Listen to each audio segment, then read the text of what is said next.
মহামানব গৌতম বুদ্ধ ওনার জীবনে পায়ে হেঁটে যেভাবে মানুষদেরকে বুঝিয়েছিলেন এবং যে সংঘর্ষ, যে জীবন, যে পরিশ্রম, কঠোর পরিশ্রম, যে পরিশ্রম আপনারা ভাবতেও পারবেন না, সেই পরিশ্রমকে আমরা কিন্তু একটু বাইপাস করে শুধু শান্তির কথা বলি। আর যখন শান্তির কথা বলি তখন আপনাদের মতো আমাদের মতো আমরা যখন সেই গৌতম বুদ্ধের বিচারকে আপনাদের মধ্যে তুলে দিতে চাই, তখন আমরা দেখা যায় আমাদের মধ্যে যে আমরা সেই সংঘর্ষ আর মেনে নিতে পারছি না, সহ্য হচ্ছে না। এই গরম, এই জল, এই বাতাস, কখনো পেটে খাবার দিচ্ছে না, কখনো জল পাওয়া যাচ্ছে না, কোনো ঝড় বৃষ্টি, তো এগুলো কি সংঘর্ষ নয়? পরবর্তী বক্তা নারায়ণ গুরুদাস মহাশয়কে মঞ্চে আসার জন্য অনুরোধ করছি ওনার মূল্যবান বক্তব্য প্রদান করার জন্য।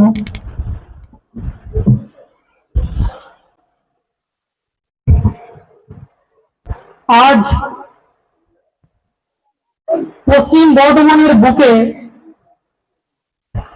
বারামুণি বিধানসভার চরণপুরে এটা প্রথম বর্ষ না, লাগাতার হয়ে আসছে বছরের পর বছর এই বুদ্ধ পূর্ণিমা।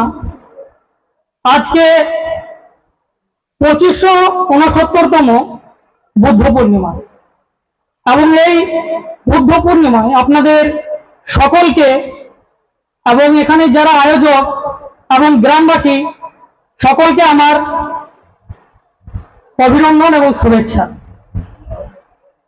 দেখুন,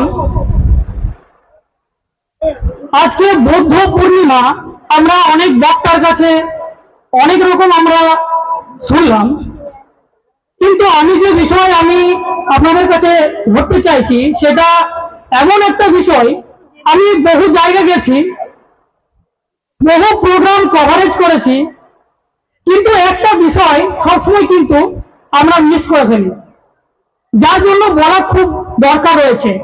আর সেটা আমাদের মহামানব গৌতম বুদ্ধের এবং ডক্টর বাবা সাহেব আম্বেদকর এবং আপনাদের মতো আমাদের মতো অসংখ্য মানুষদেরই কিন্তু এটা সকলের জন্যই ছিল, আজও সেটা বিদ্যমান রয়েছে।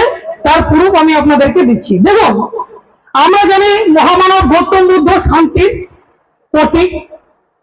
তিনি কখনো বলেনি যে নিরীহ মানুষ, পশু পাখি যারা অবলা বলতে পারে না তাদেরকে মেরে দাও। তারা সবসময় কিন্তু মহামানব গৌতম বুদ্ধ ভালোবাসার কথা বলেছে।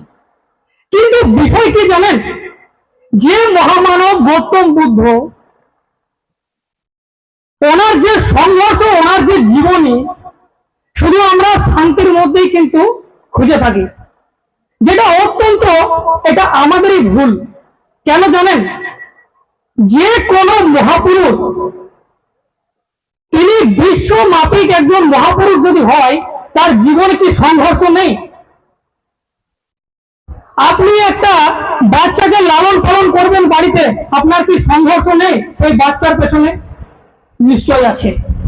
আপনি এখান থেকে হাওড়া যাবেন, আপনাকে সকালে উঠতে হবে, আপনাকে সমস্ত কিছু কাজ ঘরের মেনটেন করে তারপরে আপনাকে যেতে হবে। হয়তো আপনি কখনো কখনো ট্রেন মিস করতে পারেন, ট্রেন মিস হলে যে আপনাকে পরিস্থিতিতে পড়তে হবে আপনারা জানেন, সেটা একটা সংঘর্ষ।